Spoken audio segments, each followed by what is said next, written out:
बिस्मिल्लाहिर्रहमानिर्रहीम। अस्सलामु अलैकुम वरहमतुल्लाहि वबरकातुहू। मोहतरम नाज़रीन इस्लाम, आज मैं आपकी खिदमत में लेकर आई हूँ हज़रत मुस्लिम बिन अकील की शहादत का वाक़या। जी हाँ नाज़रीन, एक ऐसा वाक़या जिसे सुनकर आपके रोंगटे खड़े हो जाएंगे और आप अपने आंसुओं को रोक नहीं पाएंगे। तो मेरी आपसे मुअद्दबाना गुजारिश है, वीडियो को आखिर तक ज़रूर देखें और हमारे इस चैनल ब्यूटी ऑफ इस्लाम को सब्सक्राइब करें। तो नाज़रीन इस्लाम, जब हज़रत मुस्लिम बिन अकील कूफा पहुँचे तो लोगों ने आपका पुरतपाक इस्तकबाल किया और चंद दिनों के अंदर 18,000 से ज्यादा लोगों ने हजरत मुस्लिम बिन अकील के हाथ पर हजरत सैयदना इमाम हुसैन की बैत कर ली। इस सूरत हाल को देखते हुए हजरत मुस्लिम बिन अकील ने हजरत सैयदना इमाम हुसैन को खत लिखा और सारे हालात से आगाह किया। हजरत मुस्लिम बिन अकील का खत हजरत सैयदना इमाम हुसैन को मिला तो आपने सफर की तैयारी शुरू कर दी। रिवायत के मुताबिक हजरत मुस्लिम बिन अकील कूफा पहुँचे और मुख्तार बिन उबैद सक़फ़ी के मकान पर क़याम पजीर हुए। कूफा वाले तो बड़ी शिद्दत से इंतज़ार कर रहे थे। हाथों हाथ लिया और बैत का सिलसिला शुरू हो गया। लोग बैत के लिए एक दूसरे पर सबक़त हासिल करने के लिए कोशिश करने लगे। 2 रोज़ के अंदर 18,000 कूफियों ने हज़रत मुस्लिम बिन अकील के हाथ पर हज़रत सैयदना इमाम हुसैन के हक़ में खिलाफत की बैत कर ली और उनमें हर तबक़ा से ताल्लुक़ रखने वाले लोग मौजूद थे। कूफा के गवर्नर हज़रत नौमान बिन बशीर एक नेक फितरत बुजुर्ग सहाबी रसूल थे।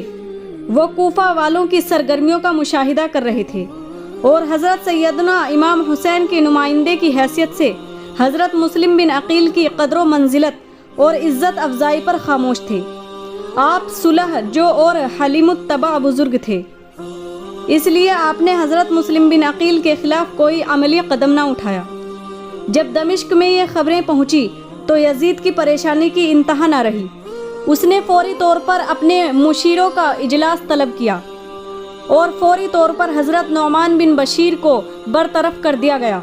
उबैदुल्लाह इब्ने ज़ियाद को कूफा का गवर्नर मुकर्रर किया गया और उसे हुक्म दिया गया कि मुस्लिम बिन अकील को कत्ल कर दो या कूफा से निकाल दो। इब्ने ज़ियाद, जो कि बसरा में मौजूद था, अपने 17 सवारों के साथ रवाना हुआ। बसरा से रवाना होने के बाद उसने वो रास्ता छोड़ दिया जो बसरा से कूफा को जाता था और वो रास्ता इख्तियार कर लिया जो कि मक्का मुकर्रमा से कूफा को जाता था। इस फैसले के पीछे उसकी गहरी मंसूबा बंदी और शैतानियत का फरमा थी। उसे इल्म हो चुका था कि हज़रत सैयदना इमाम हुसैन को कूफा पहुंचने की दावत दी जा चुकी है और कूफा वाले शिद्दत से उनका इंतज़ार कर रहे हैं। इन मालूमात से फ़ायदा उठाते हुए उसने कूफा वालों को धोखा देने की कोशिश की, जिसमें उसको कामयाबी हासिल हुई। जब वो कूफा के करीब पहुंचा तो एक जगह रुककर शाम का इंतज़ार करने लगा। जब अंधेरा छा गया और अच्छी तरह इंसान की पहचान ना हो सकती थी तो अपने लश्कर को छोड़कर चंद काबिले एतमाद साथियों को लेकर रवाना हुआ। उसने अपने चेहरे को नकाब से ढांप रखा था ताकि लोग उसको पहचान ना सके। कूफा के लोग उस वक्त हज़रत सैयदना इमाम हुसैन का इंतज़ार कर रहे थे। वो समझे कि शायद हज़रत सैयदना इमाम हुसैन हैं। उन्होंने नारे बुलंद किए और इब्ने ज़ियाद का मक्काराना अंदाज में गवर्नर हाउस की तरफ रवाना हुआ। लोग उसके पीछे पीछे थे, मगर उसने उस वक्त लोगों को मुखातिब न किया। गवर्नर हाउस पहुंचने के बाद उसने अंदर दाखिल होते ही दरवाज़ा बंद कर दिया। कई लोग समझ गए कि ये हज़रत सैयदना इमाम हुसैन नहीं बल्कि कोई और है। इब्ने ज़ियाद चूँकि हालात पर जल्द काबू पाना चाहता था, इसलिए उसने पहले हज़रत नौमान बिन बशीर को माज़ूली के अहकामात सुनाए और फिर जामे मस्जिद में पहुंचकर अहले कूफा के सामने निहायत ज़बरदस्त तकरीर की। अमीरुल मोमिनीन ने मुझे कूफा का हाकिम मुकर्रर किया है। उन्होंने मुझे हुक्म दिया है कि मैं मज़लूमों से इंसाफ, फरमा बरदारों पर एहसान और गद्दारों और नाफरमानों पर सख्ती करूं। मैं ये हुक्म बजा लाऊंगा। दोस्तों से मेरा सलूक मुशफ़िक़ और मेहरबान बाप जैसा होगा, लेकिन जो शख्स मेरे अहकाम से सरताबी करेगा उसे तलवार की धार और कोड़े की मार का मज़ा चखाऊंगा। इसलिए हर शख्स को खुद अपनी जान पर रहम करना चाहिए। इस तकरीर का कूफा के लोगों पर बहुत ज़्यादा असर हुआ।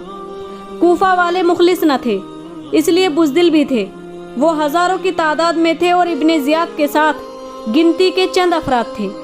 वो अगर बुज़दिली ना दिखाते तो तकरीर के दौरान ही उसकी टिक्का बोटी कर देते, लेकिन तकरीर सुनकर उनमें से अक्सर के पसीने छूटने लगे थे। इब्ने ज़ियाद इस तकरीर के बाद गवर्नर हाउस चला गया और अपने साथ लाए हुए लोगों को भी खुफिया मीटिंग के लिए बुला लिया। इब्ने ज़ियाद के गवर्नर बनने और कूफियों की दगा देने की खबर सुनने के बाद हज़रत मुस्लिम बिन अकील कूफा के एक सरदार हानी बिन उर्वा के घर मुंतकिल हो गए, जो कि हज़रत सैयदना इमाम हुसैन के जानिसारों में से थे। इब्ने ज़ियाद ने हज़रत मुस्लिम बिन अकील की तलाश के लिए अपने जासूस शहर में फैला दिए। इब्ने ज़ियाद के जासूस शहर भर में हज़रत मुस्लिम बिन अकील को तलाश करते रहे मगर नाकाम रहे। उस दौरान इब्ने ज़ियाद एक रोज़ खुद हानी बिन उर्वा के घर पहुंच गया और इब्ने ज़ियाद को हानी बिन उर्वा पर शक गुजरा और उसने अपने जासूसों के उसके घर निगरानी पर मामूर कर दिया। इब्ने ज़ियाद के एक जासूस ने हानी बिन उर्वा के घर के एक बुजुर्ग को अपनी बातों में फंसा लिया और उससे कहा कि दिली ख्वाहिश के साथ यहाँ पहुँचा हूँ और मेरी दिली ख्वाहिश ये है कि मैं हज़रत सैयदना इमाम हुसैन के किसी दाई की खिदमत में 3000 दीनार मेरी मिल्कियत है पेश करके सवाब हासिल करूं। वो बुजुर्ग उस जासूस की बातों में आ गए और उसे लेकर हज़रत मुस्लिम बिन अकील के पास चले गए। वो शातिर जासूस हज़रत मुस्लिम बिन अकील के कदमों से लिपट गया और आंसू बहाना शुरू हो गया।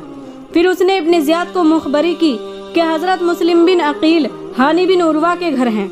इब्ने ज़ियाद ने हानी बिन उर्वा को तलब किया और उनसे हज़रत मुस्लिम बिन अकील की हवालगी का मुतालबा किया। हानी बिन उर्वा ने कहा कि वो मेरे मेहमान हैं, मैं तुम्हारे हवाले हरगिज़ न करूँगा। इब्ने ज़ियाद गुस्से में आ गया और उसने उन्हें कैद में डलवा दिया। फिर इब्ने ज़ियाद ने कूफा के दीगर कबाइल के सरदारों को अपने यहाँ मदऊ किया और जब वो पहुँचे तो उसने किले के दरवाजे बंद करवा दिए। हज़रत मुस्लिम बिन अकील को जब खबर पहुँची तो वो उन 18,000 जवानों को लेकर जो बैत कर चुके थे गवर्नर हाउस पहुँचे। इब्ने ज़ियाद ने एक और चाल खेली और उसने उन तमाम सरदारों को कहा कि वो अपने अपने कबाइलों को हुक्म दे कि वो हज़रत मुस्लिम बिन अकील का साथ छोड़ दें, वरना उनके सर कलम कर दूंगा।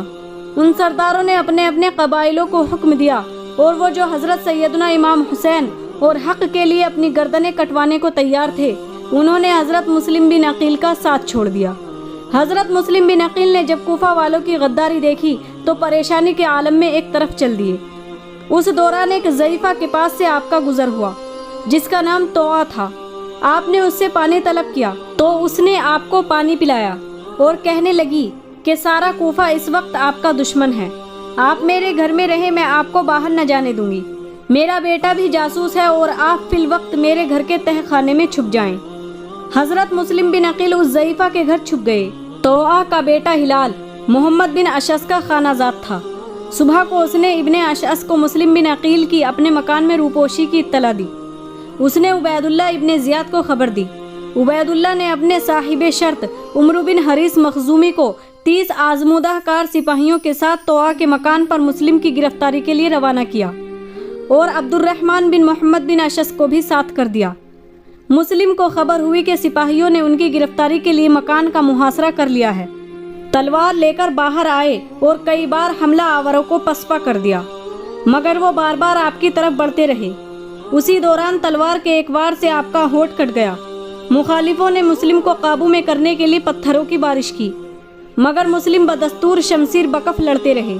ये हाल देखकर मोहम्मद बिन अशअस ने चिल्लाकर कहा, मुस्लिम तुम न लड़ो, तुम्हें अमान दी जाती है। आप ये शेर पढ़ते हुए शमशीर बकफ आगे बढ़ते रहे। मैंने कसम खाई है कि मैं शहीद ही किया जाऊंगा, अगरचे मैं मौत को नापसंदीदा शय समझता हूँ। हर शख्स एक दिन मौत के पंजे में गिरफ्तार होगा। मुझे खौफ है कि मैं झुटलाया जाऊंगा या धोखा दिया जाऊंगा। मोहम्मद बिन अशस ने कहा, तुम ना झुटलाए जाओगे और न तुमको लोग धोखा देंगे। पत्थरों की इज्जत से जिस्म निठाल हो चुका था, इसलिए मुस्लिम एक दीवार का सहारा लेकर बैठ गए। सब ने अमान का ऐलान किया, तलवार ले ली और खच्चर पर बिठाकर दारुल इमारत की जानिब ले चले। मगर मुस्लिम को इस अमर का यकीन था कि उनके साथ दगा की जा रही है। वो फरते अलम से रो पड़े और मोहम्मद बिन अशस की तरफ मुखातिब होकर कहा, मैं देखता हूँ कि तुम मुझे अमान देने से मजबूर हो। जो कुछ हुआ अच्छा हुआ। क्या तुम ये कर सकते हो कि किसी शख्स के ज़रिए हुसैन के पास मेरी खबर भेज दो और मेरी तरफ से ये कहला भेजो कि अपने अहले बैत के साथ वापस लौट जाओ। ये अहले कूफा हैं जो तुम्हारे बाप अली के दोस्त और हवा ख्वाह थे, जिनसे फिराक के ख्वास्तगार वो मौत या कत्ल से थे। मोहम्मद बिन अशस ने इकरार कर लिया और शहादत मुस्लिम बिन अकील के बाद हुसैन इब्ने अली को सारे वाक़यात से मुत्तला कर दिया। मुस्लिम बिन अकील इब्ने ज़ियाद के पास पहुँचे तो उसे सलाम न किया। खबीस तुनियत ने कहा, तुम ने अमीर को सलाम क्यों नहीं किया? फरमाया, अगर ये मुझे कत्ल का इरादा रखता है तो मेरा सलाम ही क्या है, और अगर मेरे कत्ल का इरादा नहीं है तो बहुत सलाम हो जाएंगे। इब्ने ज़ियाद ने कहा, मैं तुम्हें ज़रूर कत्ल करूँगा। मुस्लिम ने कहा, मैं भी ऐसा ही समझता हूँ। अच्छा, तुम मेरी कौम के किसी फ़र्द को इजाज़त दो, मैं तखलिया में कुछ बातें करना चाहता हूँ। इजाज़त के बाद आपने हाज़रीन पर नज़र डाली। उमर बिन साद पर नज़र डालते हुए कहा, मेरी और तुम्हारी अजीज़दारी है, मैं तन्हाई में कुछ बातें करना चाहता हूँ। इब्ने ज़ियाद की इजाज़त पर इब्ने साद मुस्लिम बिन अकील के साथ तन्हाई में गया। मुस्लिम बिन अकील ने कहा, मैंने कूफा में फुला शख्स से 700 दरहम कर्ज लेकर सर्फ करे हैं, तुम उसको मेरी तरफ से अदा कर देना। मेरे कत्ल के बाद मेरी लाश इजाज़त लेकर दफन कर देना, और हुसैन इब्ने अली के पास किसी को भेज देना कि वो कूफा ना आए। उमर बिन साद ने सारी बातें इब्ने ज़ियाद से कह दी। इब्ने ज़ियाद ने कहा, तुम अमीन हो, उसमें खयानत ना करो, माल की बाबत तुम मुख्तार हो। हुसैन की निस्बत मैं ये कहता हूँ कि अगर वो मेरी तरफ आने का इरादा ना करेंगे तो मैं भी उनका कसद ना करूँगा। लाश के बारे में तुम्हारी सिफारिश ना सुनी जाएगी। इब्ने ज़ियाद ने मुस्लिम बिन अकील को खिताब करते हुए कहा, तुमने कूफा में आकर गिरहबंदी की, लोगों को हमारी मुखालफत पर मुजतमा किया और उनमें निफाक डालने की कोशिश की। इब्ने अकील ने जुर्रत व बेबाकी के साथ जवाब दिया, हरगिज़ ऐसा नहीं हुआ, लेकिन यहाँ के बाशिंदों ने ख्याल किया था कि तुम्हारे बाप ने अच्छों को मार डाला है, खून रेजी की है, उनके साथ कैसर और किसरा जैसे बर्ताव किए हैं। हम उनके बुलाने से उनके पास इस गर्ज से आए थे कि उनमें अदल व इंसाफ कायम करें और किताब व सुन्नत पर अमल की हिदायत करें। कुछ देर मुकालमे के बाद इब्ने ज़ियाद ने एक शख्स को हुक्म दिया कि मुस्लिम को कसरे इमारत की छत पर ले जाकर सर तन से जुदा कर दो और लाश नीचे डाल दो। मुस्लिम बिन अकील जीना तय करते जाते और तस्बीह और सलात पढ़ते जाते और इस्तग़फ़ार करते जाते और कहते जाते, खुदाया हमारा उन लोगों का इंसाफ तेरे हाथ में है जिन्होंने धोखा दिया है, हमसे झूठ बोले। कसरे इमारत के बालाई हिस्से पर ले जाकर हमरान ने हज़रत मुस्लिम की मुबारक गर्दन तन से जुदा कर दी। इस तरह हक़ व सदाकत के पैगाम रसां को हमेशा के लिए खामोश कर दिया गया और यजीदी खबरों इस्तबदाद ने कूफा के बाशिंदों को खाइफ व तरसा बनाकर हक़ की हिमायत से रोक दिया।